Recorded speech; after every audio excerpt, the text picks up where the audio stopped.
Hello! Welcome to Essay Nights, the Essay Slayers. My name is Julie and I will be your instructor as we read through A Line Capitaine. The article source is embedded in the video description below. Feel free to read along. Please note that you can get a custom, plagiarism-free essay for as little as $10 a page at Essay Nights. The link is in the description. A9AYTZ2PZ7 mon projet professionnel dans le domaine des chats. Je décide de profiter de ces mémoires pour faire des recherches avancées afin d'étudier la stratégie d'entreprise d'un grand distributeur de vêtements, la Cassera. Par l'expression les formes d'organisation plans, je sous-entends l'organisation des erreurs qui comprennent le contrôle de tout le processus de production à la mise en magasin. Zara privilégie une production locale, plus 70% de produits sont fabriqués en Europe dont plus de 50% en Espagne. Zara a un modèle intéressant car cette enseigne possède sa propre usine de création et de production avec ses fournisseurs exclusifs, ses propres centres de distribution et de logistique. Zara acquiert également ses magasins. Cette enseigne ne fait aucune promotion et ne recours qu'aux plus au marketing. Je compare cette forme d'organisation à celle de H&M qui connaît également un grand succès. H&M délocalise en masse et sous-traite sa production en Asie. La majorité des fournisseurs sont asiatiques également. Deux modèles contraires et pour Zara et H&M sont les deux gagnants de la crise. La problématique est comment être concurrentiel en privilégiant une production locale? La Cassera. En ayant l'esprit que la délocalisation est leur principal. Or Zara produit localement et est devenu leader européen sur le marché du prêt-à-porter en 2009. Il est intéressant de savoir comment. Ainsi, je voulais découvrir, comprendre et intégrer toute l'organisation qui gravite autour d'un nom d'enseigne plus spécifiquement de la création des produits à leur mise en magasin. Par un intermédiaire, j'ai eu l'opportunité d'effectuer quelques jours en tant que vendeuse pendant la période des soldes chez Zara. Ainsi, j'ai pu à la fois exécuter des missions de vente et observer le fonctionnement du magasin et du groupe Inditex. Cela m'a permis de voir mon esprit aux différentes stratégies d'entreprise de habillement, de pouvoir cibler ce qui peut être un facteur clé de succès ou au contraire ce qu'une enseigne doit éviter sur cette segmentation de marché. J'ai pu mettre en pratique mes connaissances en marketing, en vente, et affinir mes recherches dans le domaine des chats. Pourquoi avoir choisi l'enseigne Zara? Tout d'abord, Zara est un géant sur le marché de l'habillement, aussi bien à l'échelle française que mondiale. De plus, l'enseigne était plus connue il y a 15 ans et elle possède aujourd'hui plus de 990 magasins à travers le monde. Cette croissance m'a beaucoup interpellé.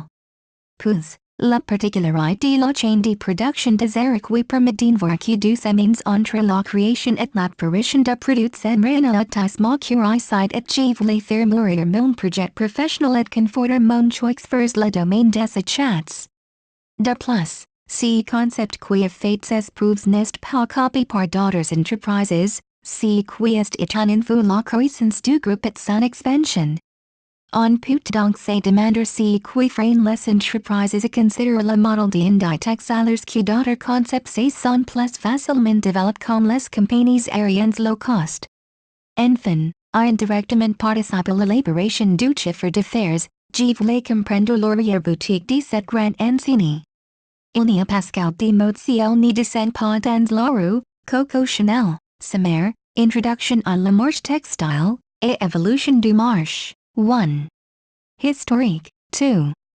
Literature, 3. La mondialisation et ses conséquences, 4. À la recherche de nouveaux lieux de production, 5.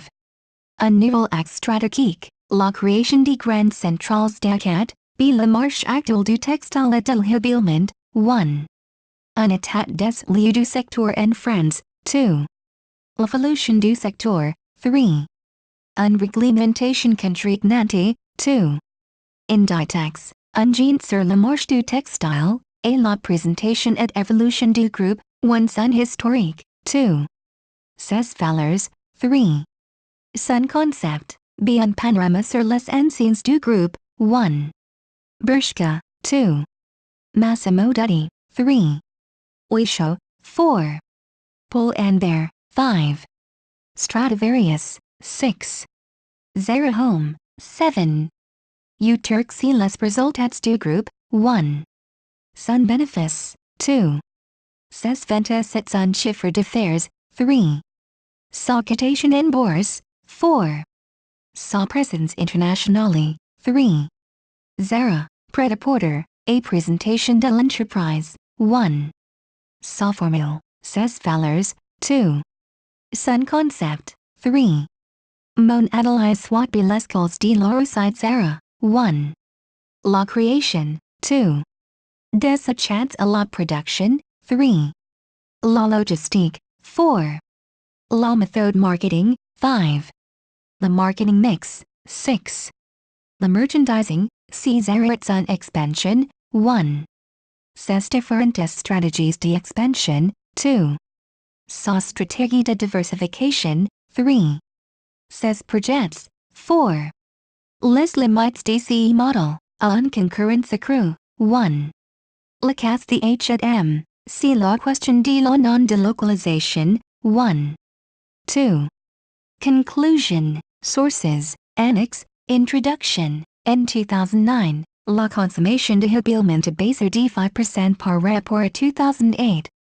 Cette différence s'explique par plusieurs paramètres qui font que le secteur du textile est le plus instable et le plus évolutif.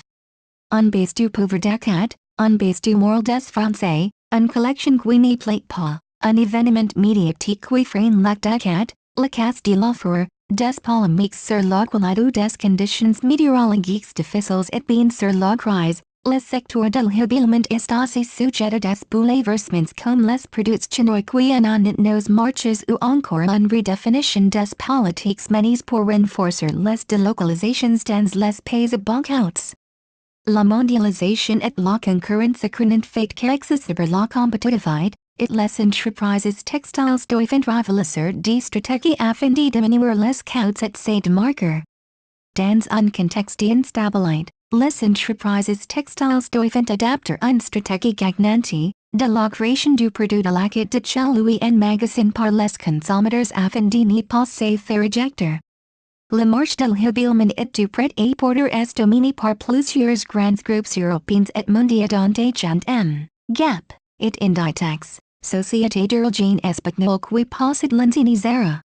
Cette dernière se démarque par son concept et sa stratégie permettant au groupe d'être leader en Europe et numéro 1 au niveau mondial depuis 2009. Quelle stratégie Zara adopte afin de conquérir un marché sur lequel il paraît si difficile de s'imposer? Quels sont les skills de cette réussite? Pourquoi ne pas adopter la stratégie de la délocalisation comme son concurrent H&M? Comment fait Zara pour continuer à produire en Europe? Pour répondre à ces questions, je vais vous présenter les faits et les données qu'ils du marché textile en France afin de pouvoir situer l'entreprise Zara et son environnement. Il me paraît inconcevable d'étudier une entreprise de prêt-à-porter sans décrire le contexte et la marche. Puis, je vous décrirai le groupe Inditex dont l'enseigne Zara fait partie. Un panorama du groupe va permettre de comprendre le fonctionnement de l'entreprise. Ensuite, j'expliquerai les études et causes de succès de l'enseigne avant de peindre ses limites et menaces. J'illustrerai cette dernière partie en comparant la stratégie de Zara avec celle de H&M, à le marché textile en France, et l'évolution, 1. Historique. On ne peut parler d'activité du textile qui est un développement au moyen âge dans de nombreuses villes de Flanders. Celle-ci était principalement artisanale et à domicile.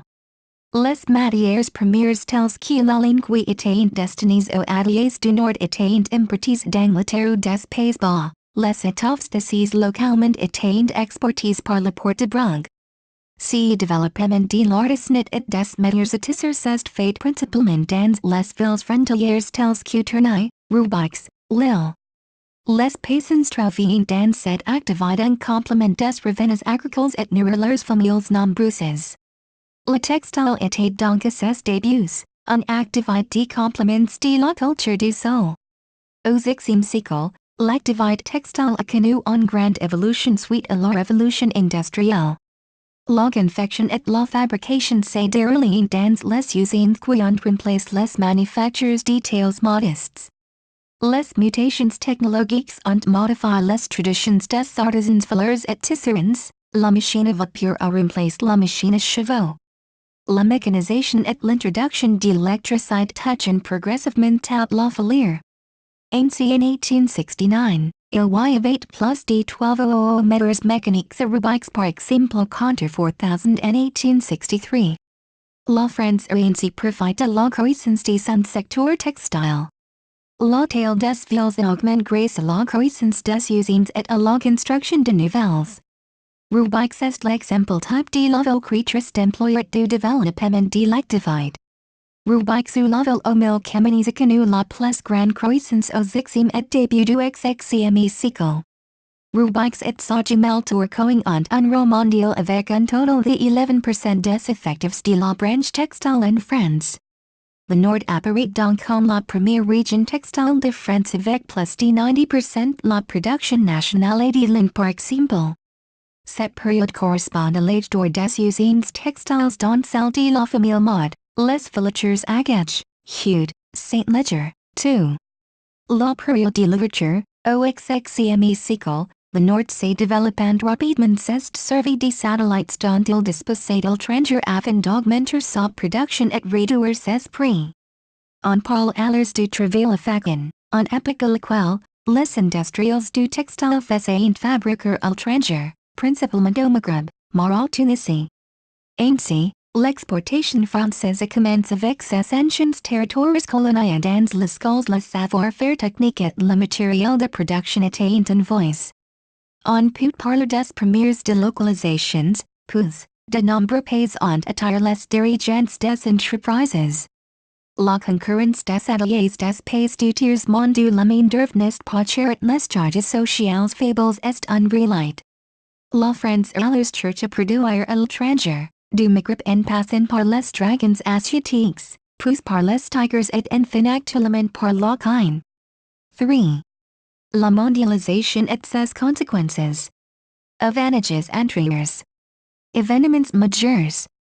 Conséquences. Délocalisation des unités de confection de pays européens sur l'étranger à la recherche de bas salaires. Élargissement de l'UE, Chine, membre de l'UMC. Fortes délocalisations des IT vers les pays Europe centrale et orientale, et la Chine, avantages préférentiels sur le marché européen.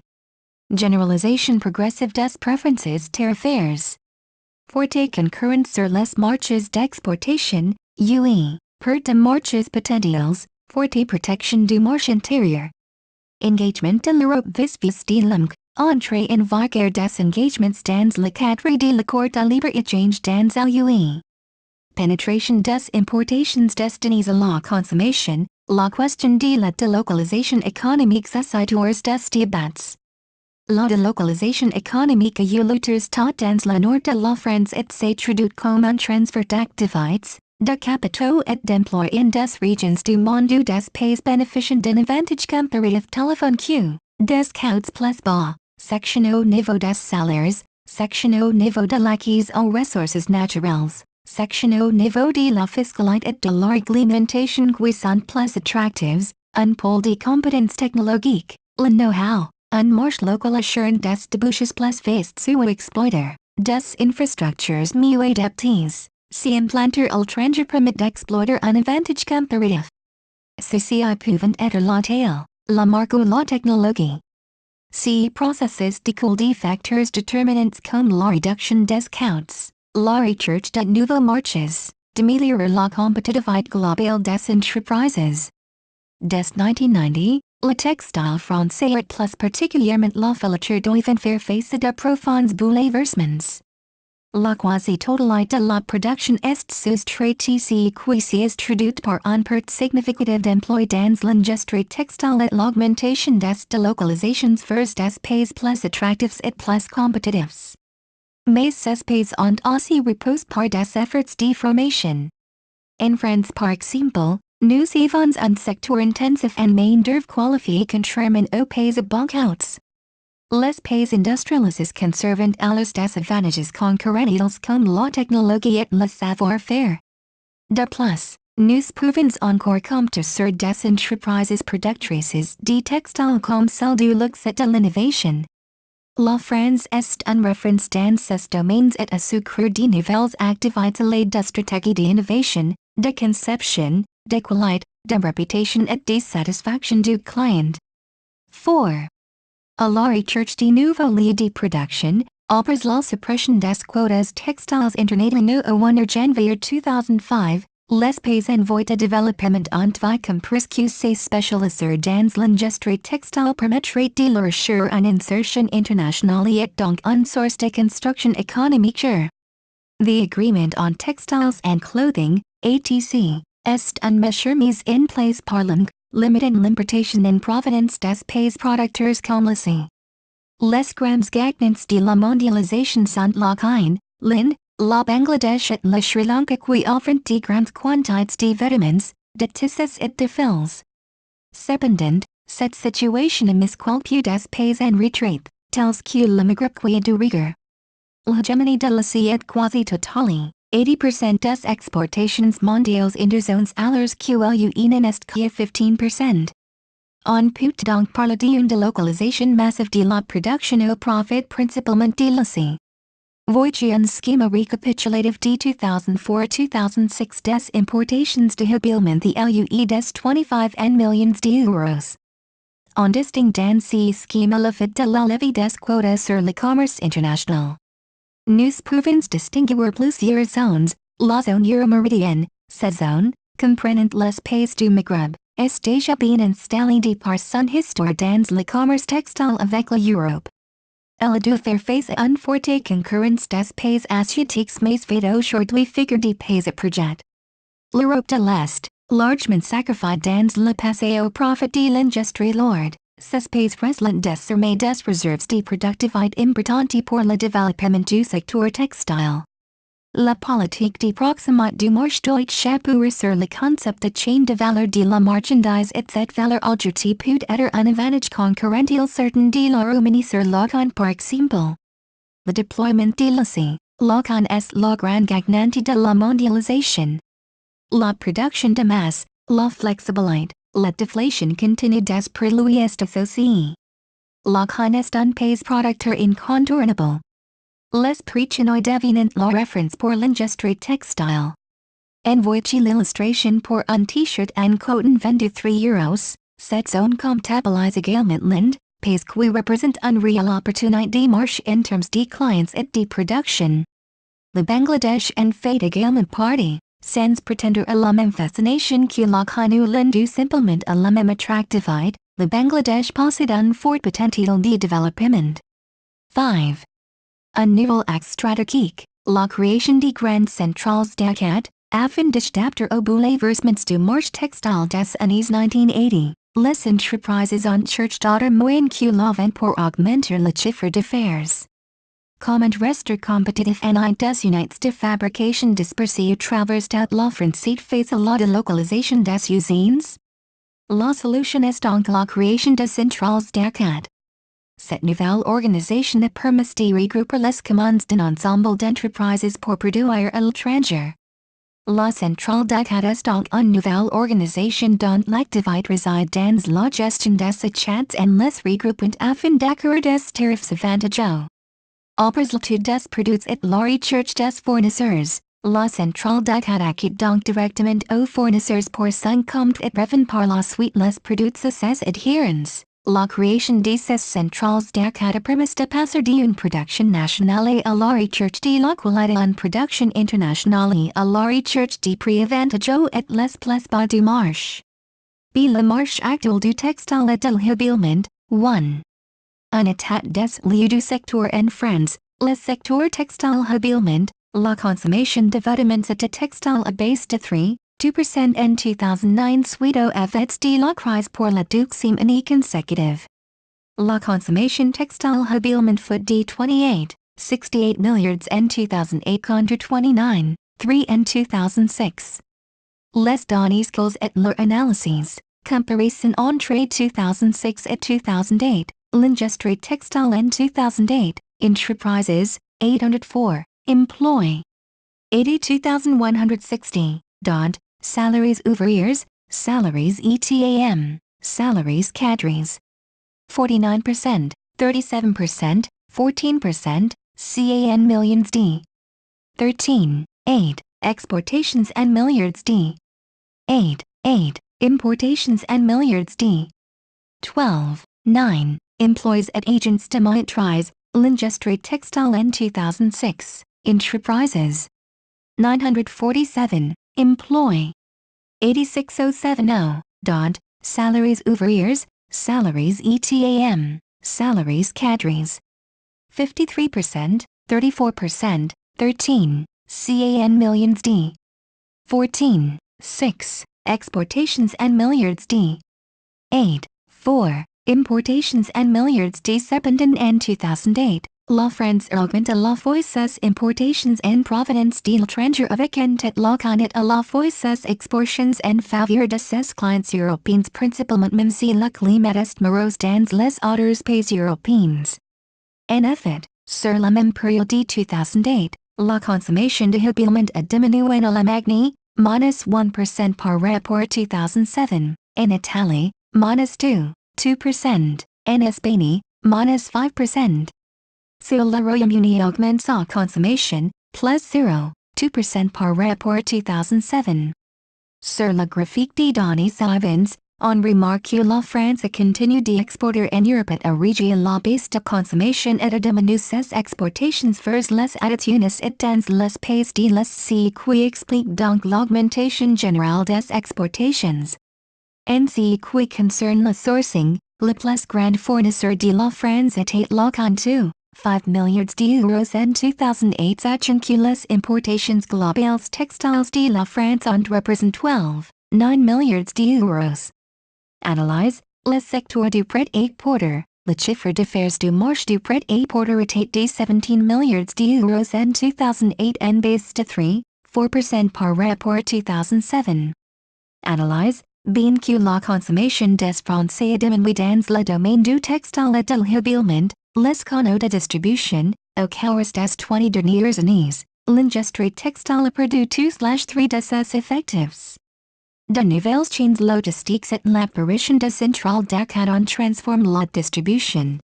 Le commerce indépendant regresse pour laisser place aux chaînes de grande distribution dont leur stratégie est l'augmentation des volumes de production et la diminution des coûts avec un approvisionnement massif et efficace à l'étranger.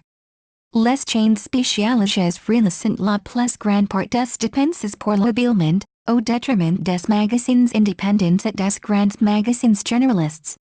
Cependant, la baisse de la consommation aussi affecte le circuit de distribution. Les magasins populaires à bas prix sont les grands gagnants de cette crise. Si secteur est concurrents, les indépendants sont des boutiques non reliées en réseau et ont le choix d'adapter leurs assortiments en fonction de leur clientèle et fournisseurs.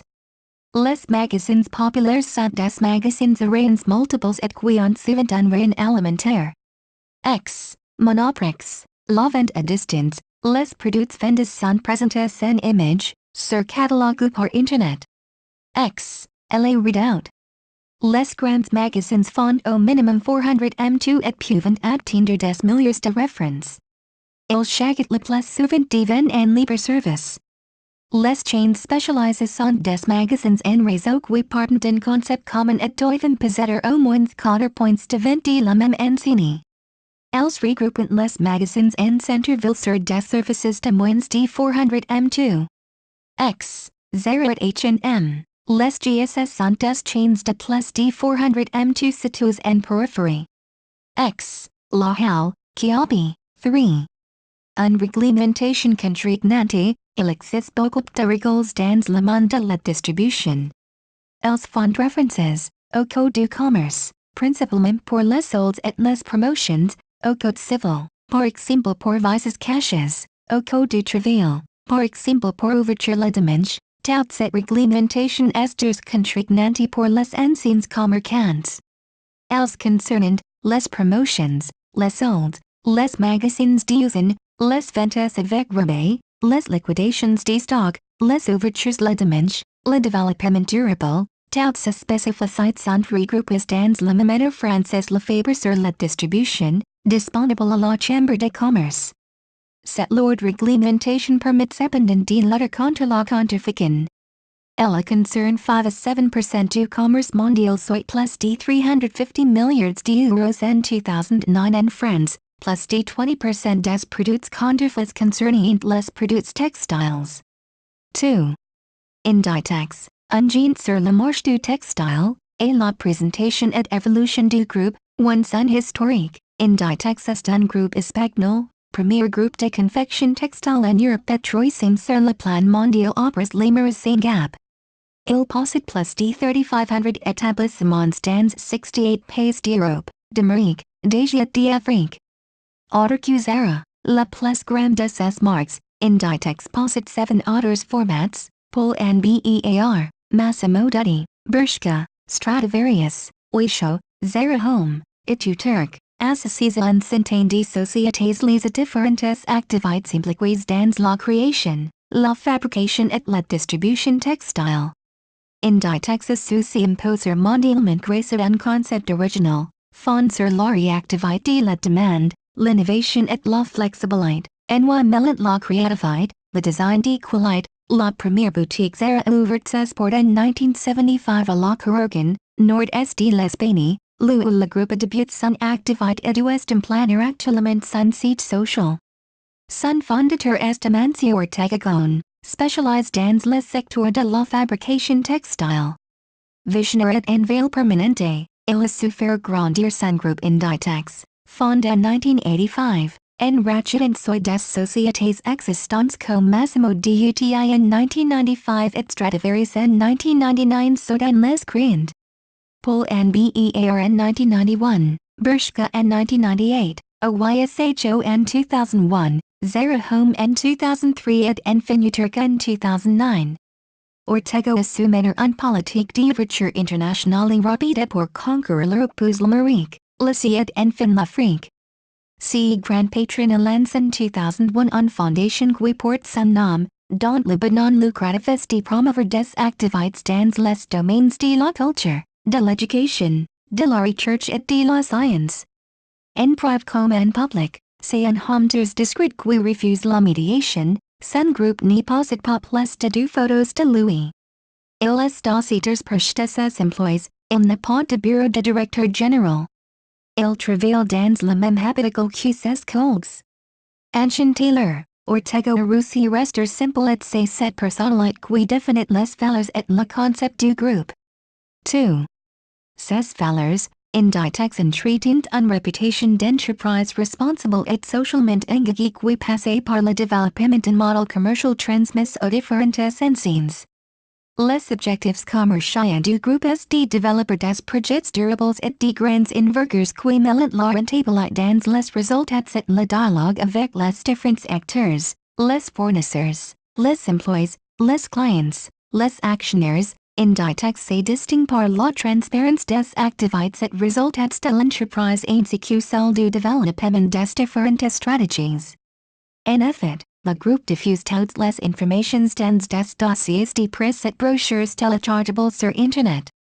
Pour faire face aux aléas économiques, exemple de la crise, Inditex met en place continuellement de nouvelles politiques et de nouveaux systèmes de gestion dans le domaine économique, social et environnemental. Ces nouvelles actions sont supervisées et contrôlées par des organismes extérieurs indépendants afin d'apporter un plus grand objectivité aux réalisations du groupe. 3. Son concept, comparativement à d'autres modèles développés par des concurrents internationaux comme Gap et H&M, le modèle Inditex est basé sur le contrôle de toutes les phases du processus de la mode, création, production, logistique, et distribution dans les boutiques du groupe. Tous les domaines d'activité ont une structure flexible et sont orientés vers le client. La motivation du groupe est de répondre aux désirs des clients le plus rapidement possible en jouant sur la gestion du temps et des coûts de productions. Cette intégration verticale permet de réduire les délais et de disposer d'une grande flexibilité en réduisant les stocks au minimum. Les A9AYTZ2PZ7 du groupe intégrant parfaitement ce model pour devenir leader sur leur segment de marché recherche en présence internationale. Cependant, tous les A9AYTZ2PZ7 possèdent une grande autonomie dans la gestion de leurs activités. Les équipes de direction sont indépendantes en ce qui concerne les prises de décisions commerciales. Mais l'appartenance à Inditex nécessite un fil rouge en ce qui concerne l'organisation et la gestion des connaissances. Ainsi, chaque équipe de direction profite du soutien et de l'expérience accumulée du groupe. Inditex reste responsable des services centraux du groupe, administration, la politique RH, les aspects juridiques, la capacité financière, bien panorama sur les anciens du groupe. L'intérêt sera développé dans un autre partie mais les autres anciens qui composent le groupe vont être décrits dans cette partie. Les anciens du groupe sont principalement répartis en Europe, en Amérique, au Moyen-Orient et Afrique ainsi qu'en Asie. 1. Bershka, créé en 1998, Bershka est pour cible une clientèle féminine. Depuis 2002, elle tente d'séduire le public masculin. Les boutiques sont grandes, spacieuses et ont envie de créer un point de rencontre entre la mode, la musique et l'art de la rue. Bershka est présent dans 67 pays pour un total de 640 boutiques. En ce qui concerne la communication, Bershka suit la ligne du groupe. Il y a peu de publicité, le site internet n'est propose qu'en espagnol ou en anglais. 2. Massimo Dutti. L'enseigne Massimo Dutti a été créé en 1985 mais racheté en 1991 par Inditex. Les cibles sont les hommes et les femmes actifs, citadins et sports qui recherchent de la qualité. Massimo Dutti possède également un ligne pour les enfants. La politique de prix est supérieure à celle pratiquée par Zara. La politique de communication est la même que celle pratiquée par le groupe et le site internet n'est disponible qu'en anglais et espagnol tout comme Bershka. Massimo Dutti est présent dans 41 pays avec plus de 390 lieux de vente. 3. Oysho est un enseigne spécialisé dans la lingerie et ses vêtements féminins et masculins. Elle se décline comme le concept de Zara, c'est dire des articles tendances, de qualité des prix abordables. Il y a peu de publicités comme la vue le concept et le site internet se décline également qu'en anglais ou espagnol. Il y a plus de 390 boutiques dans 27 pays. 4. Pull and Bear, créé en 1991 par le groupe, Pull and Bear vise une clientèle de jeunes citadins à l'allure de contrats et informals. Comme Bershka, Pull and Bear tend créer une atmosphère plaisante pour les jeunes. Cette enseigne décline sa ligne de vêtements pour les jeunes hommes et femmes et fournit également des accessoires et des cosmétiques. Il y a plus de 610 boutiques dans 41 pays. Peu de publicité except le site internet design et moderne. La clientèle visée est clairement les jeunes. La musique en fond, des effets d'images sont utilisés, des liens vers Facebook, Twitter et autres sites de liens sociaux sont à la disposition des internautes. Le site n'est présent qu'en anglais et espagnol mais est beaucoup plus sophistiqué que celui des autres enseignes. 5. Stradivarius. Cette chaîne acquise par Inditex en 1999 cible une clientèle féminine jeune et créative légalement bohème et artiste de leur genre du nom. Les articles sont créés à partir des dernières tendances de la mode que se suit en matière de design, tissus ou accessoires. Il y a plus de 500 boutiques réparties dans 34 pays. La politique de communication est la même que le groupe mais le site internet est aussi élaboré et sophistiqué que celui de Pull and Bear. Une vidéo accompagnée d'une musique pop news montre les collections. 6. Zara Home. Inditex a créé Zara Home en 2003 spécialisé dans les articles de maison. Inditex a voulu se diversifier mais le concept reste le même, articles tendances à prix abordables. À l'instar de l'entreprise qui a voulu se diversifier en appliquant son modèle low cost à un nouveau concept et ce cinéma et qui fut un véritable échec, Inditex a su s'imposer dans le domaine de la décoration. Zara Home compte plus de 250 établissements dans 26 pays mais arrive tardivement en France. En 2009 la Marche Française de la Décoration représentate plus de 6 milliards d'euros de chiffre d'affaires et it réalise plus de 73% pour les femmes. 7. U-Turk est la dernière enseigne créée par Inditex. Cette enseigne est spécialisée dans les accessoires, sacs, chaussures, lunettes. La collection est tenance des prix abordables. On retrouve encore le concept d'Inditex l'enseigne met en avant le fait que les créations sont de qualité fabriquées en Espagne l'enseigne est présente dans 11 pays avec 57 boutiques. Il y a plus de chiffres qui reflètent cette enseigne du fait de sa récente mise en activité. Cependant, la communication est la même que celle du groupe, c'est à dire un site internet sophistiqué moderne en anglais ou espagnol en guise de publicité, si les résultats du groupe. 1. Son bénéfice. Inditex a fait un bénéfice net record de 1,314 milliards d'euros en 2009 en hausse de 5% par rapport à 2008 alors que les analystes n'y prévoyaient qu'un bénéfice net de 1,257 milliards d'euros. 12% de ces bénéfices net provient des ventes. Inditex a plutôt bien résisté la crise même si celle-ci a durement touché l'Espagne qui réalise plus d'un tiers de ses ventes. Les raisons de son succès sont multiples, les prix sont abordables, Inditex s'est diversifié ce qui lui permet de mieux supporter un base de ca dans un de ses enseignes, base de ca de l'enseigne Stradivarius en 2008, Inditex a plusieurs sites de production, en Europe et dans les pays émergents. L'enseigne pas épargnée par la crise mais sa croissance est de même de 9% au troisième semestre de 2008. Inditex a ouvert de nouveaux magasins et enseignes, 2. Ses ventes et son chiffre d'affaires, les données financières qu'ils sont regroupées dans le tableau ci-dessus, informations financières, 2008. 2007, les ventes en millions. 10,407. 9,435% des ventes internationales. 66%. 62, 5%, March brut. 5,919. 5,349% sur les ventes.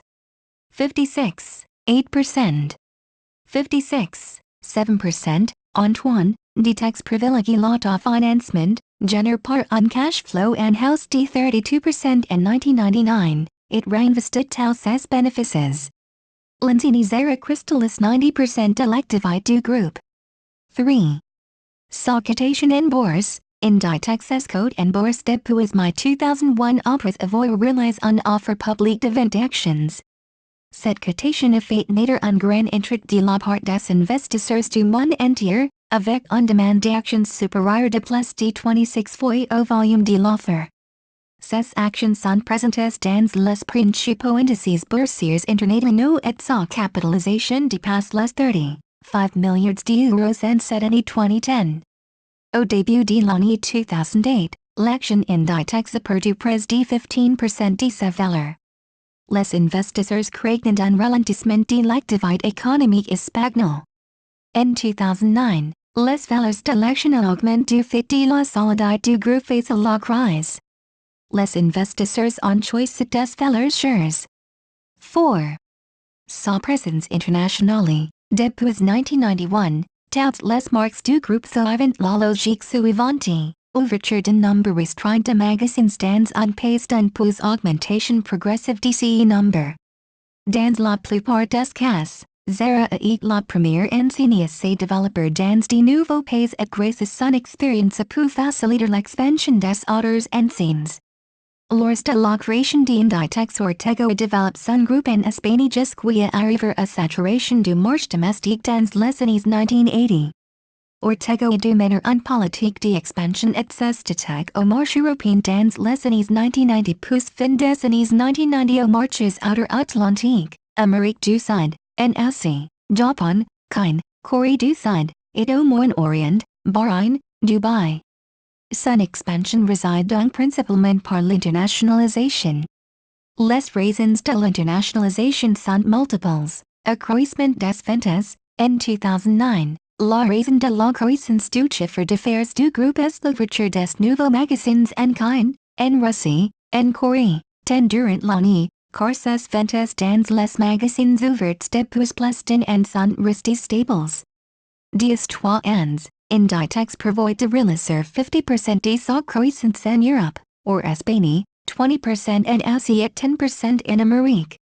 Surveys à long terme, Inditex tend d'être moins dépendant de l'Espagne touchée par la crise mais qui représente en 2010 encore plus de 32% de son chiffre d'affaires. Obtenir le leadership sur le marché, par sa politique d'expansion, en 2009 Inditex a acquis le premier rang mondial devant Gap H&M et le conserve en 2010. Manque d'opportunités sur le marché domestique, Inditex qui était à l'origine implanté en Espagne, est en 2010 présent dans plus de 68 pays à travers le monde. Accroissement des bénéfices, en 2009, Inditex a augmenté 5% son bénéfice pour atteindre bénéfice net à 1,31 milliards d'euros. La croissance est interne au groupe mais la diversification via le racket de marques en station mature. Il en était le cas avec Massimo Dutti plus récemment Zara Home et du Turc. Diversification d'Inditex, avantages. Limites, en meilleure répartition des risques. Dispersion des competences, la maîtrise d'un autre secteur, la décoration avec Zara Home. Risque d'échec de la nouvelle activité, rentabilité, accroissement futur assuré. Voici un schéma présentant les ventes 2007 et 2008 Inditex par zones géographiques. En 2007 and 2008, Inditex continue sa politique d'expansion internationale et renforce ses positions en Europe et dans le reste du monde, Asie, Moyen-Orient, Afrique. En 2009, Inditex a ouvert de la quasi-totalité de ses magasins sous les différentes enseignes étrangères et d'ailleurs hors Espagne. Il faut préciser que les ventes à l'international constituent en 2008, 66% des ventes du groupe. Les ouvertures en 2009% à l'international, Zara. 98%, Bershka. 90%, Zara Home. 75%, Pull and Bear. 95%, Oysho. 70%, Pull and Bear. 95%, Stradivarius. 80%, U-Turk. 50%, Massimo Dutti.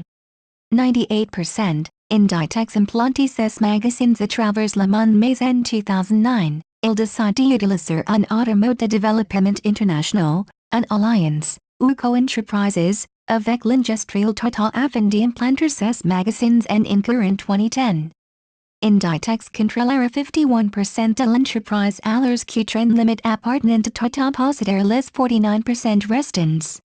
Alliance ou co-entreprise entre Total et Inditex avantages 3. Zara, Pret-a-Porter, Zara est donc l'unité du groupe Inditex. Elle réalise 6,874 milliards d'euros de chiffre d'affaires 5% du groupe Inditex dans les 15-20 boutiques réparties dans le monde. Zara réalise 75% de ses ventes hors Espagne. A présentation de l'entreprise, 1. Sa formule, ses valeurs, tout le succès de l'offre de l'enseigne repose sur des vêtements à la pointe de la mode, ouvertement inspires des créateurs et des maisons de haute couture à des prix imbattables. Le concept de cette enseigne est donc de proposer à la vente une large gamme de choix, collection pour femmes, hommes et enfants, incluant la maroquinerie et accessoires. Ces collections sont renouvelées en 24 les 2 à 3 semaines et non pas chaque rangement de saison comme il est usage dans le prêt-à-porter. On a décidé dans la forte concurrence qui s'avait dans le domaine du prêt-à-porter, mené par une stratégie commerciale innovante et adaptée par le dirigeant d'Inditex. Ses principales valeurs sont la liberté. Zara offre ses clients une réelle liberté. En effet, les produits sont faciles d'acquis, on peut les regarder, les toucher, les essayer et même les rendre sans explications. Le confort. Zara répond au plus grand nombre de besoins, crée des modèles de différents styles. Ces produits sont issus des dernières tendances et présentent souvent une innovation aussi bien intense que formes, que de tissu ou encore de coloris. La flexibilité. l'offre de l'enseigne est universelle.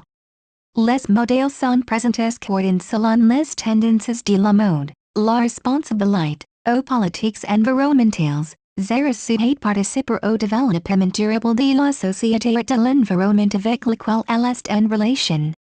L'engagement relatif à l'environnement fait partie de la politique de responsabilité de l'entreprise.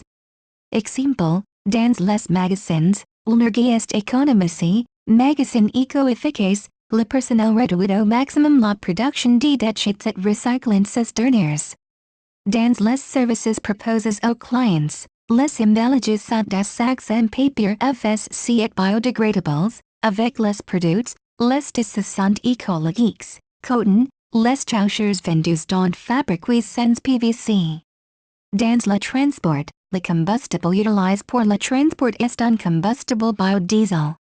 Aux politiques de traitement des animaux, aucun article fabrique en fourrure. En outre, tous les produits d'origine animale commercialisés dans les magasins de l'enseigne, y compris les produits en pot et en care, proviennent exclusivement d'animaux élevés en fermes et destinés à l'alimentation et en aucun cas, d'animaux sacrifiés exclusivement pour la vente de leur peau. 2.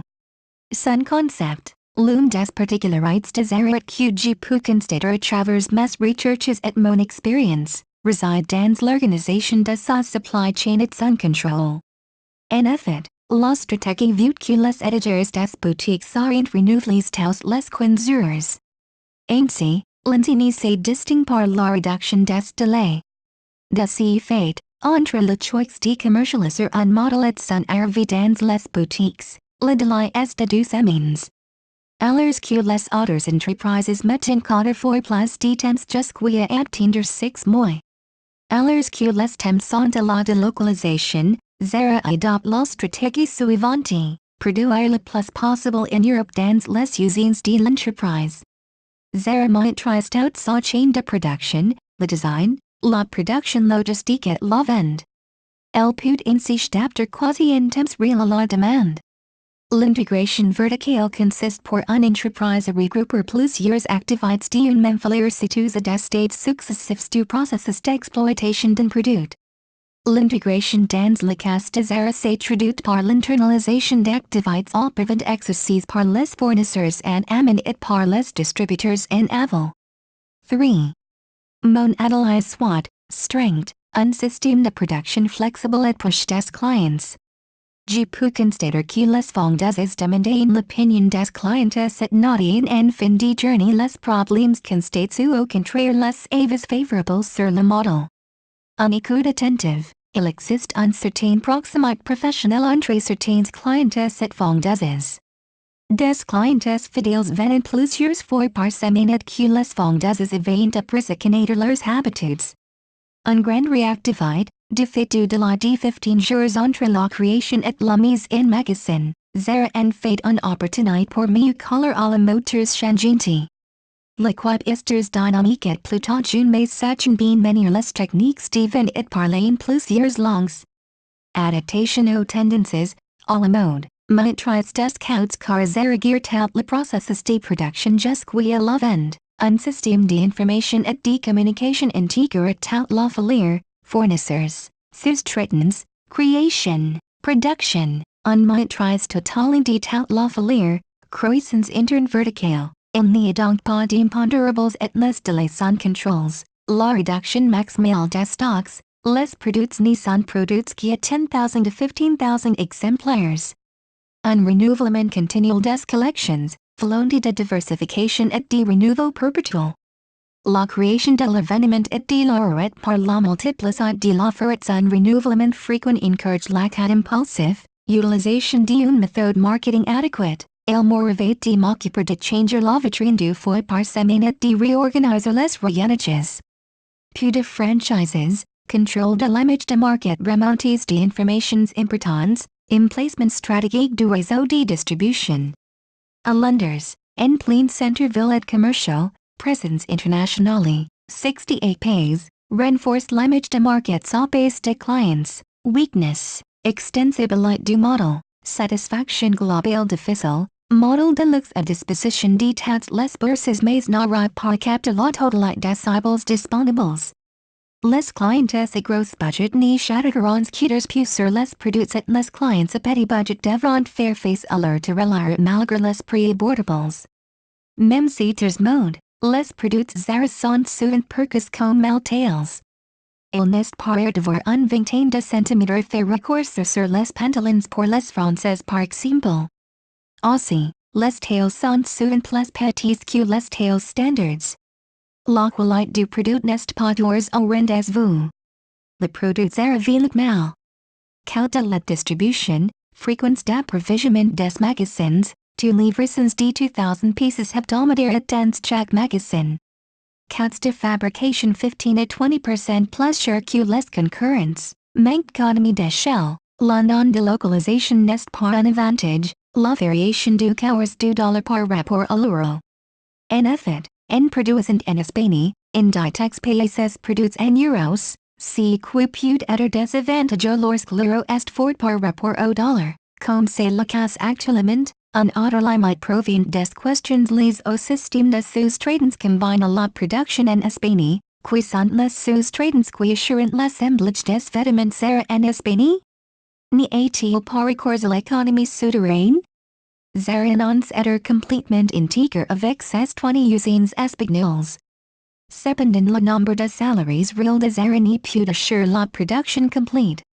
Ainsi l'enseigne doit respecter des charts des prix dans le monde du textile, les conditions de travail, le travail des enfants, les conditions de travail spécifiques à chaque pays. On peut donc vite percevoir que Zara n'y respecte pas toutes ces règles à différents niveaux. Il peut en être le cas par exemple chez ses sous-traitants.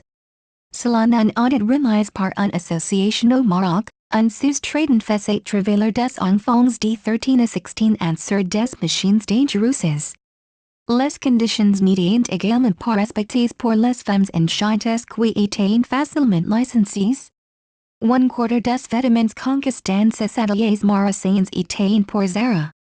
Selon la DG, le problème est dû aux sous-traitants qui emploient d'autres sous-traitants.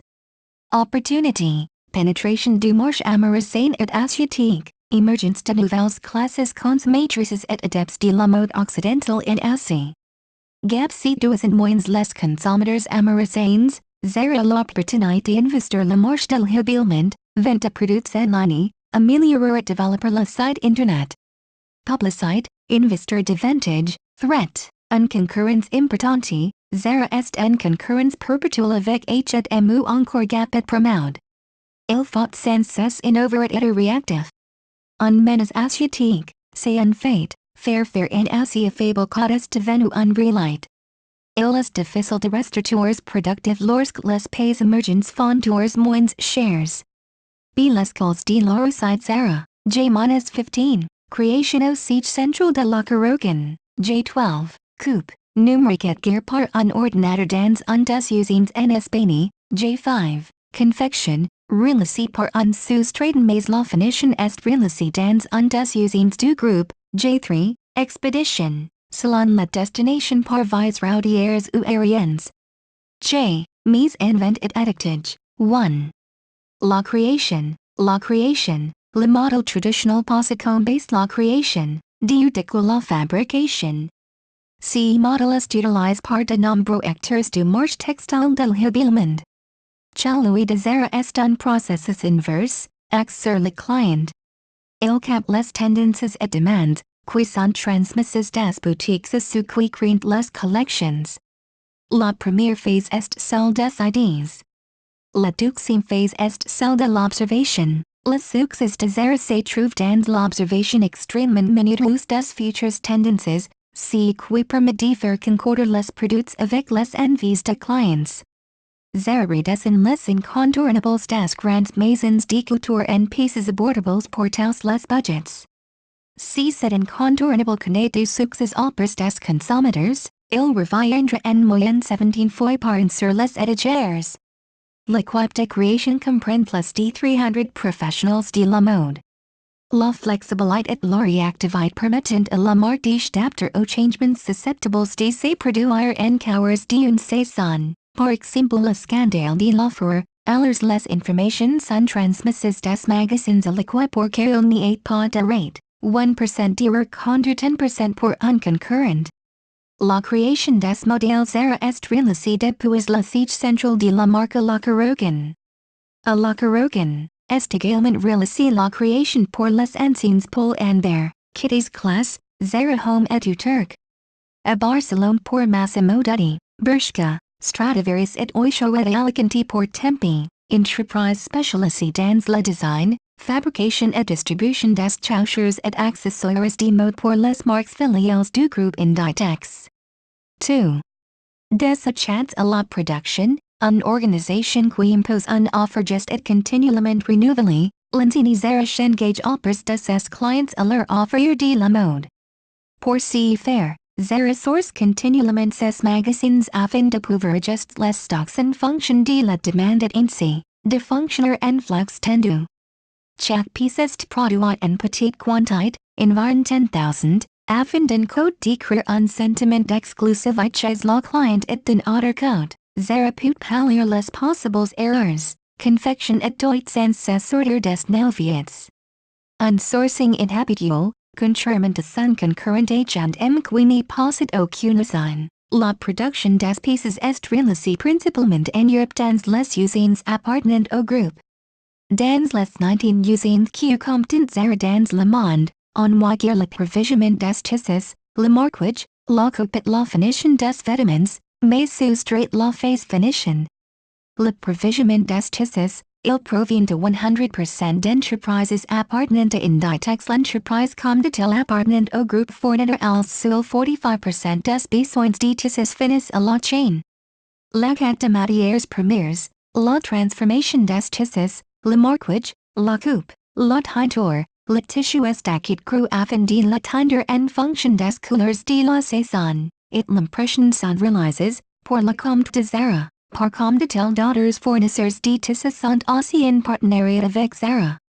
Ils se situent en Europe, 95%, en Asie, 4% et 1% en Amérique centrale. La finition est soustraitée dans l'entreprise fibricolor, détenue à 39% par Inditex. Ainsi, Zara doit rester bon marqueurs qu'elle produit en Europe. Le système choisi est ingénieux. Il y a des réunions de créations une fois par semaine pour les commerciaux représentants de chaque pays où est implantée la marque. Suite à ces réunions, les stylistes s'affrontent à la création. Le siège légèrement afin de valider ensemble le prototype, c'est là que commence la course contre la montre. Bien que les pourcentages varient selon chaque collection, environ 64% de la production est réalisée en Europe, dont 45% en Espagne, et 34% en Asie. Ces derniers produits principalement les produits basiques de Lenzini. En effet, ces derniers n'ont pas besoin d'être renouvelés tous les 15 jours. Et lorsque la production s'est faite en Asie ou en Turquie, les négociations sont faites directement avec le grand groupe Inditex afin d'avoir un maximum de points et donc un maximum de pouvoir de négociation. Mais la production reste donc principalement locale, 45% est intégrée, une organisation basée sur un gain de temps, par exemple pour un pôle, le groupe possède des machines innovantes. Celles-ci permettent de faire des tricots sans coutures. Zara n'a donc pas besoin de couturiers. Les machines sont programmables à volonté permettant de produire selon la demande. Une organisation basée sur un gain d'argent, Zara n'utilise donc pas de machines à coudre donc n'a pas de frais de main-d'œuvre, couturiers. Lenzini possède seulement les machines et fait appel à des sous-traitants pour l'assemblage des pièces. Ces entreprises sont des satellites autour de l'usine de Zara. Il s'agit d'un réel système de partenariat entre des fournisseurs exclusifs et Lenzini pour un moindre coût. Un couturier venant d'une des 350 entreprises qui gravitent autour de l'usine, peut confectionner jusqu'à 30 pantalons par jour. Toutes les économies se font au niveau de la main-d'œuvre.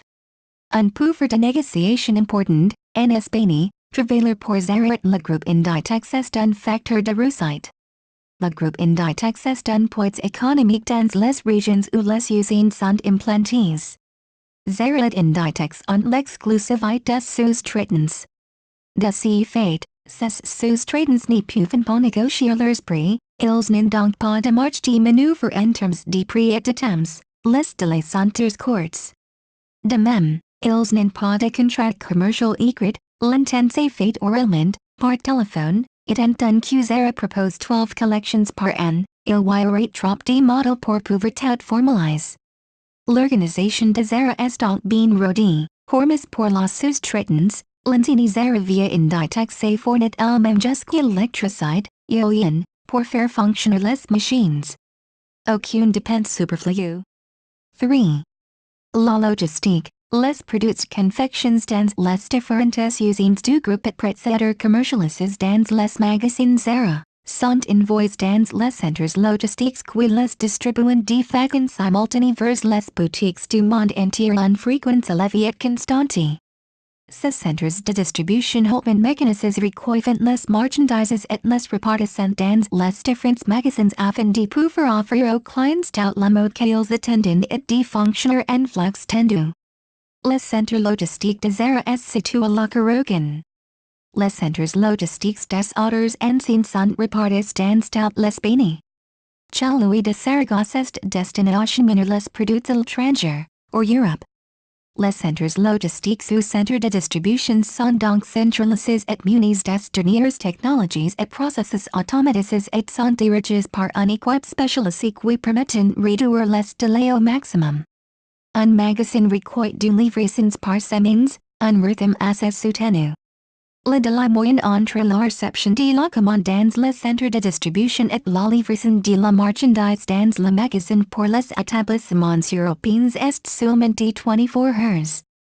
Ce délai est de 48 heures au maximum pour les magasins situés en Amérique et en Asie. Il est vrai que les coûts d'accompagnement et de transport sont élevés par la fréquence de ravitaillement des magasins. Cependant, Zara compense par un faible coût d'entreposage. La moitié de la collection est acheminée avant le début de la saison, 80% pour H&M, et le reste au fur et à mesure. Annex, schema. De la création à la gestion des individus. 4. La méthode marketing repose sur deux concepts, le renouvellement et la diversification. Le renouvellement de Zara favorise l'achat impulsif. Zara impose sa cadence à l'ensemble de la distribution du prêt-à-porter de mode. Ces modèles à petits prix et continuellement renouvelés déclenchent les achats d'impulsion d'autant plus que le raccourcissement de la durée de vie d'un article et la généralisation des mini-collections les stimulant. Zara joue sur le marketing de red. Le renouvellement de Zara à l'image de prix, il y a 12 collections par an et des nouveaux produits généralement 2 fois par semaine. Zara importe la aussi sa cadence par une forte rotation. Ce système entraîne un difficult pour le consommateur de comparer les prix quand les articles disparaissent aussi vite. Zara a une forte volonté de diversification, appliquer un concept de succès dans un autre domaine, beaucoup d'entreprises en chute. C'est le cas pour le dirigeant de la compagnie low cost EasyJet, qui a voulu appliquer son modèle low cost dans le milieu du cinéma. Un véritable échec. Pour Zara, il en a autrement. Zara se lance dans la décoration de la maison avec l'enseigne Zara Home. La dernière mode en matière de décoration disponible en un minimum de temps. Cette diversification est détaillée dans un autre point de ce mémoire. 5. Le marketing mix, produit, Zara cultive dans son offre produit, l'en élevée et pousse ainsi la cliente revenir régulièrement. Le renouvellement de l'offre favorise l'achat impulsif. Un magasin recueille en moyenne 2,000 pieces, 2 fois par semaine. Il y a tours en élevée par livraison. Attention, tels les vêtements ne sont pas présentés pour une durée de 15 jours ou un mois. Les boutiques sont vendues toute la saison, fabriques en Asie. Il y a donc beaucoup de modèles qui sont produits en petites quantités et qui sont vite vendus les place au renouvellement de l'offre. Zara se base donc sur une méthode d'achat impulsif. Cependant, cette méthode ne concerne pas tous les produits. Zara cible les hommes, les femmes et les enfants. La collection pour femmes se décompose en 3 gammes, les basiques, aux 6 vêtements sont vendus toute l'année, OL sont fabriques en assiette dans les pays de l'Est. O la clientèle est la femme qui recherche la qualité petit prix, les nouveautés, a produit en Europe en petite quantité, o representant 70% de l'offre Zara. O la clientèle est fashion, o articles les plus chers, les produits women, o destinés aux femmes actives, aux citadines, prix, sur cet axe, Zara garde comme objectif principal de rester le moins cher du marché. Dans cette optique, elle adopte des mêmes des stratégies différentes selon le pays d'implantation. En effet, je peux constater à ma grande surprise que certains vêtements atteignent un peu moins chers à Londres qu'à Lille. Je ne m'attendais pas à cela étant que Londres est l'une des capitales les plus chères d'Europe. Mais en France, les consommateurs ont l'habitude de payer plus cher. La marque en profite donc. Ainsi, la France est le pays le plus rentable pour Zara. De plus, l'augmentation des prix s'explique aussi par les frais de transport, mais aussi la taille de TVA qui est supérieure à la TVA espagnole par exemple. La différence de prix est variable d'un pays de l'UE à l'Espagne, en moyenne de 20 à 30% pour un même produit en France. En moyenne de 30 à 40% pour un même produit en Allemagne. Les raisons, les charges sont plus importantes dans ces pays, les salaires, vont des coûts plus chers, coût du transport, niveau de vie de consommation supérieurs à l'Espagne. Promotion / publicité / communication, Zara dégage un image luxurieux par l'infrastructure des bâtiments. L'architecture et le design des espaces contribuent à créer un environnement soigné et unique avec sa propre identité. Zara possède un système de publicité particulier, en communication. C'est à dire que vous ne trouverez aucun panneau publicitaire placardé en arrière de bus, pas de campagne publicitaire à la télévision sur le site internet, disponible en espagnol et en anglais, fait office de communication mais on ne peut pas checker en ligne. L'absence de site en français est justifiée par l'un des représentants de Zara. C'est notre stratégie d'opérateur uniquement en anglais et en espagnol. Ce système repose donc bien sur le concept d'inditex que toutes les anciens du groupe savent. L'avantage est le faible coût du budget de la communication, 0,35% d'essentiel contre 3 ou 4% pour ses concurrents. Ce budget économise, permet à Zara d'investir dans l'immobilier et de trouver l'emplacement le plus attractif. La communication s'est faite donc grâce à l'emplacement des magasins Zara, repartis dans les principales zones commerciales des villes du monde entier, et qui projettent depuis leur vitrine, un message de mode qui est régulièrement modifié et mis à jour. Ces vitrines sont la meilleure publicité pour la marque. La distribution n'est pas le processus final. Il est vecteur d'information sur les tendances et les besoins des clients. Zara encourage le développement et la gestion interne de ses enseignes en faisant appel à des sociétés indépendantes qui en ont la gestion.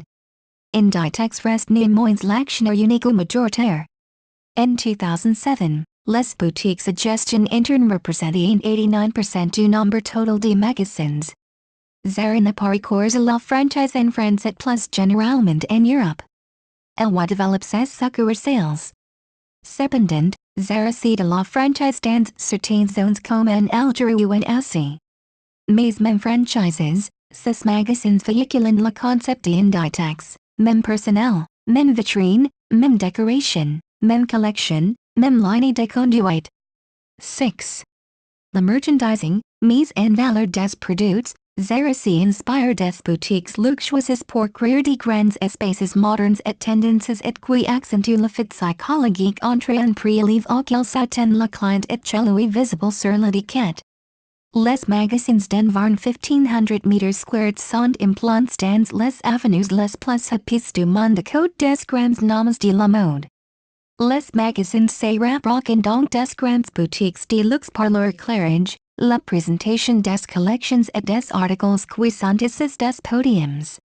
Les vitrines sont de véritables mises en scène avec l'utilisation de mannequins présenteurs et qui ressemblent vaguement à celles des grandes marques jusqu'à l'utilisation des matériaux valorisants comme le marbre, l'inox ou acier poli.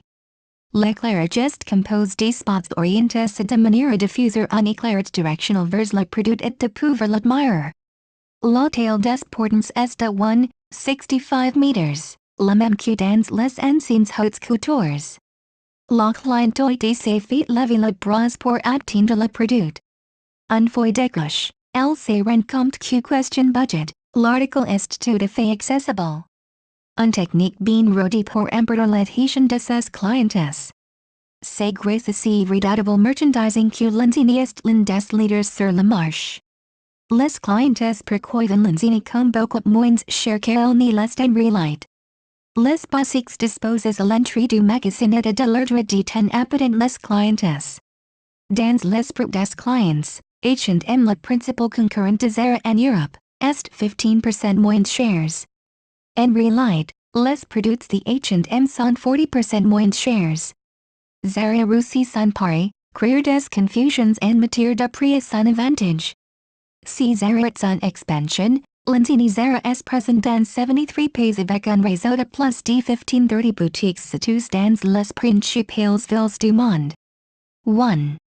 Ces différentes stratégies d'expansion, sa stratégie d'emplacement des magasins, sa stratégie de croissance internationale. Le premier magasin Zara l'étranger a ouvert ses portes en 1988 en Hollande. En moins de 20 ans, Zara conquit de nombreux pays et s'est installé sur 3 continents. Sa stratégie de croissance internationale est la même que celle du groupe Inditex. Un magasin s'ouvre dans un pays puis un autre le nombre de magasins ouverts dans l'année et dans un pays d'un est déterminé selon le succès du premier install. Les dernières implantations de Zara sont inconnues en Inde. Lors de la présentation du groupe Inditex, la stratégie de Zara avait été mentionnée. En effet, Inditex implanté ses magasins à travers le monde et en 2009, il décide d'utiliser un autre mode de développement international, une alliance, ou co-entreprises, avec l'industriel total afin d'implanter les magasins Zara en courant 2010. Inditex contrôlera 51% de l'entreprise alors que Train Limit appartenant à Total possédera les 49% restants. Zara diversifie donc son offre. Zara veut mettre au second plan le concept de démocratisation des produits luxueux pour développer son image de marque à travers de nouvelles gammes comme des accessoires et cosmétiques au mobile avec Zara Home. 4. Ces projets, Zara continue tours son expansion internationale. Courant 2010, elle sera sur le marché d'une co-entreprise avec la Jean Tota. Elle va également renforcer sa présence en Chine pour en faire un pays d'implantation majeur et augmenter sa croissance de 20%. Zara compte implanter davantage des magasins en Amérique et prévoit de réaliser une croissance de 10% d'ici 3 ans. En Europe, Zara veut être moins dépendant du marché espagnol car 73% de ses magasins implants en Europe sont localisés dans la péninsule ibérique. Zara continue sa diversification technique et va d'annoncer que Smiley cosignera une collection de t-shirts pour femmes en coton organique. 4. Les limites de ce model, et une concurrence mondiale accrue. 1. La casse de H&M, A. Présentation, données calls. Hins and Moors est une entreprise suédoise qui conquit et vend des vêtements aux femmes, hommes et enfants. Elle ne se nomme la que depuis 1968. Erling personne, Hens, decide de racheter Moritz pour toucher une clientèle masculine. De nos jours, H&M est présent dans plus de 35 pays avec plus de 1988 magasins et regroupe plus de 70,000 employees. Word of World Map IMG GIF, son concept. La mode est un prix abordable. Le but, garder les clients pour qu'ils reviennent dans les magasins H&M de façon régulière. Ce concept est possesseur, la fréquence, dépenser moins mais plus souvent, la fidélité de la marque, les achats impulsifs. H&M conquit 500 nouveaux modèles chaque saison et vend approximativement 600 millions d'articles chaque année. Produit et cible, H&M cible un large public. Ces produits s'adressent aux femmes, aux hommes et aux enfants, détails et détails ages. H&M propose également des produits pour femmes enchantées, des vêtements de sport, de la lingerie et des accessoires. Chaken des Rayons proposing differentes collections, classiques gratuites, les basiques et les produits mode, proposes en petite quantité.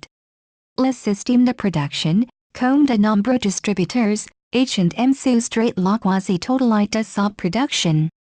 La société n'y possède aucune usine. H&M possède 16 bureaux de production en Europe et en Asie. Ainsi 60% de la production est faite en Asie et environ 35% en Roumanie. Les achats se faisaient en volume important, H&M a place de pouvoir de négociation dans son objectif de réduction des coûts d'achat. La logistique et la distribution, H&M dispose d'un système de distribution efficace. Ce dernier lui permet de tenir des délais de livraison entre 2 semaines et 6 mois. L'enseigne mise donc en logistique qui en place de premier rang dans son organisation. La société utilise énormément logistique pour gérer son distribution. H&M détient un rôle d'importateur et de détaillant assurant le contrôle non pas de tout le processus de mode comme son concurrent Inditex, mais celui de sa chaîne de distribution. Implantation des magasins, H&M ne possède aucun magasin mais les loca dans les quartiers incontournables, afin d'être toujours approximé des clients. La taille des magasins varie entre 200 et 700 m2. H&M n'a donc pas de capitaux mobilisés mais juste des frais de location. Les magasins sont donc situés dans les rues commerçantes et les centres commerciaux. H&M est présent rue de Bethune et ailleurs l'île. En ligne de conduite qui s'applique depuis l'ouverture du premier magasin en 1947. De plus, la vente se fait aussi sur Internet et par catalogue. Seuls les clients de pays nordiques ont accès à ce catalogue. La politique de marketing et de communication, focalisation sur le besoin des clients. Prix bas, cheap chic formule, le prix moyen est de 11 proximate des clients. Processus de création dynamique et tendance, la stratégie. Battre ses concurrents, poursuivre et écaler le changement. Produit perishable, plus de l'agra, competitive. Concept low price, réduire les délais, budget pour le marketing et la communication. 4% de ses recettes, pour H&M, la marque est l'un de ses principaux touts. Toutes les actions marketing et de communication, à hauteur de 3% du CA de la chaîne, ont pour objectifs de renforcer la marque. La communication s'effectue également dans les magasins avec les vitrines, des efficaces publicitaires placardées dans toutes les villes, la quête d'espace de presse mais aussi via des campagnes publicitaires mondiales. H&M aime chanteur de star comme Madonna qui représente la marque ou des créateurs reconnus comme Karl Lagerfeld et Stella McCartney, qui ont descend des collections limitées. Le concept de communication est simple, le produit et le prix sont efficaces dans tous les supports médias. B. Comparison des stratégies, H&M et Zara ont le même objectif, les dernières tendances au meilleur prix. Pour séduire la clientèle et s'imposer sur le marché, ils emploient deux stratégies différentes et portent avec succès. Au niveau de la gestion du processus de mode, Zara contrôle tout le processus de la mode, de la création à la mise en vente. La création se fait dans les locaux Zara. 95% des matières utilisées dans la confection sont issues d'entreprises appartenant à Inditex. La production est réalisée dans les usines Zara. La seule sous-traitance pour la couture mais la main d'œuvre travaille exclusivement pour Zara. L'accompagnement est également réalisé dans les centres logistiques Zara.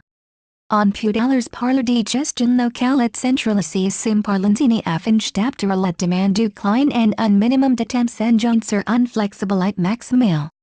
La notion de temps est primordiale pour Zara qui renouvelle continuellement son offre de produits et invite les clients à revenir de façon régulière.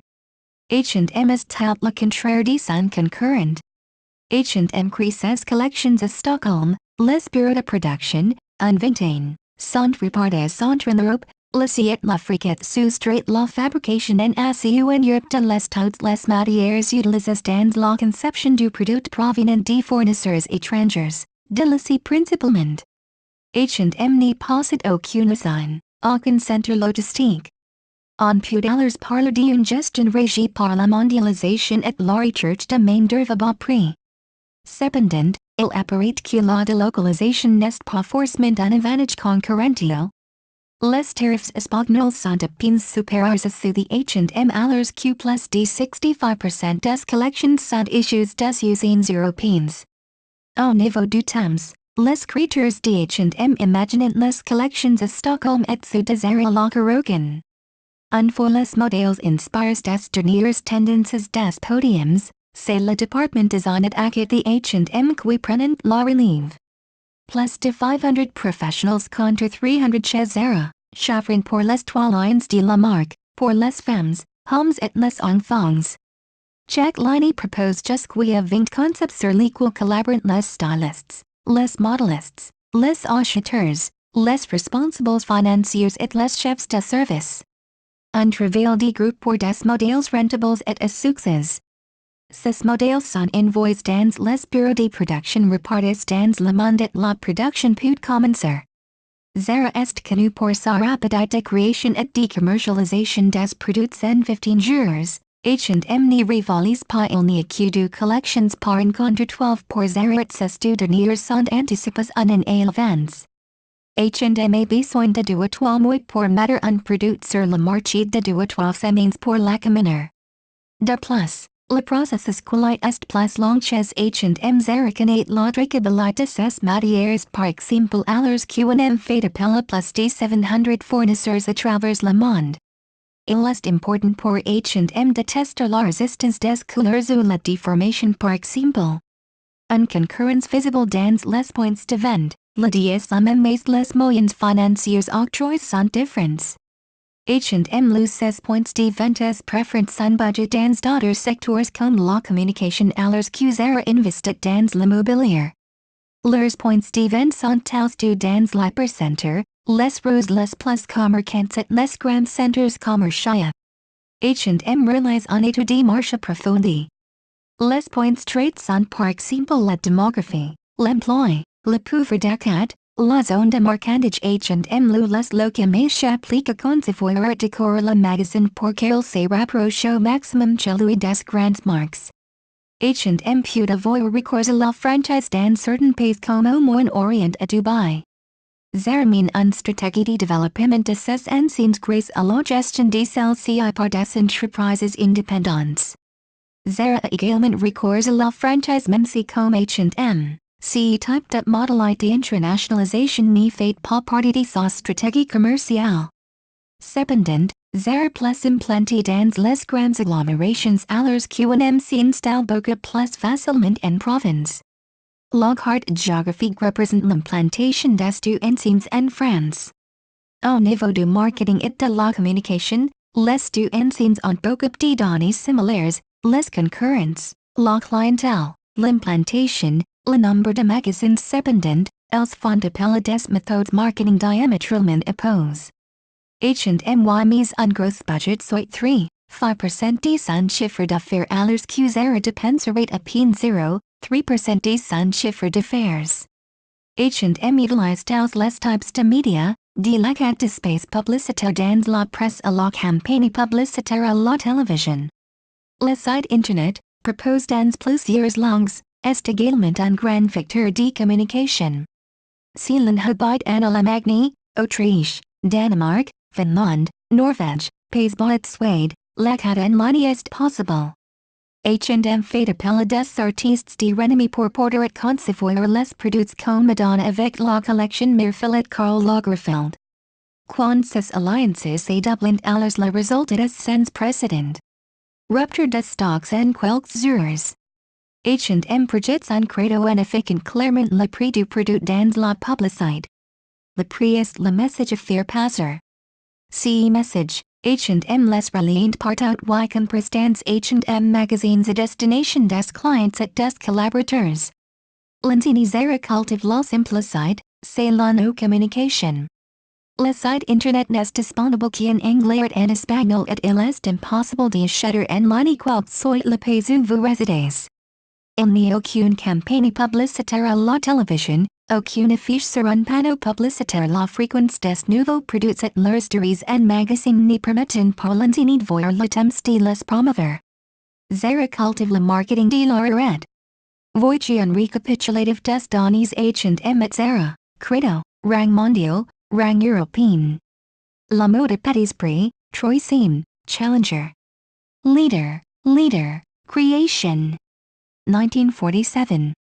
1975, California, 2009. 394,257 millions. 6,874 milliards de number de magazines. 2,000. 1,520, collaborateurs. 76,000. Presence internationally. 37 pays. 67 pays, processes de production. NACU Europe de l'Est, delocalization, sous-traitance. Local, Espagne, Europe, control tous les processus, produit, hommes, femmes, enfants, communication, concept, budget, medias plus stars plus creators, 3 to 4% du CA, no communication, 0.3% du CA, distribution, magazines and Centerville, location, magazines and Centerville, Beans immobilizes, B les limites, 1 la non-delocalisation, du point de vue financier, la non-delocalisation est un stratégique pour avoir des limites. Dans le cas de Zara, c'est la variation du cours du dollar par rapport à l'euro qui nous préoccupe. En choisissant de produire en Espagne, Inditex recours à l'euro mais cela peut être désavantageux lorsque l'euro est fort par rapport au dollar. Du point de vue éthique, l'Espagne est connue pour avoir recours à l'économie grise. Plus d'un quart de l'activité économique serait non déclarée selon RFI. Zara annonce être complètement intègre à ses usines, mais le nombre de salariés réels ne peut assurer la production complète. Des sous-traitants faisant appel à d'autres sous-traitants que Zara ne peut maîtriser. Même si l'enseigne impose un code de conduite et le respect des charts, cela ne se fait pas, un audit remise par une association entre chez un sous-traitant au Maroc. Chalui fait travailler des enfants de 13 à 16 ans sur des machines très dangereuses. Zara pourrait être éclaboussé par un autre scandale. To la question de la communication, Zara ne recours que peu à la publicité. Avec H&M et leur vie de nouveau concurrence comme cependant, cette enseigne peut-elle continuer à faire sans? Sources, presses, Les Echos, Inditex du 17 juillet 2006, Inditex, une machine à cash selon les analysts du February 13, 2008. Les Français connaissent le prix des choses du October 22, 2007, Zara la reconquête du monde du April 9, 2006 Capital, January 31, 2008, Inditex annonce un bénéfice net in-house management, cas d'entreprise, Zara l'art d'opérateur moins cher que l'est, Janvier 2008, dossier battle des chiffons entre Zara et H&M, Eric Deleg, JDN, Webographies, www.zaras, www.bershka.com, www.oisho.com, www.stradivarius.com, www.massimojudy.com, www.zarahome.com, www.hm.com, www.gapfrontfr, www.federationhabilmentfr, www.shedfund.com/ article-6300980.html, www.lefigaro.fr economy, www.textilefruitfr/ video, emission capital, reported sur l'Empire. Zara. Please be aware that the free essay that you were just reading was not written by us. This essay, and all of the others available to view on the website, were provided to us by students in exchange for services that we offer. This relationship helps our students to get an even better deal while also contributing to the biggest free essay resource in the UK. Thank you for taking your time to listen to me. I hope you enjoyed learning about Align Capitaine as much as I did. Kindly remember that you can get a custom, plagiarism-free essay at Essay Nights for as little as $10. The link is in the description. See you next time.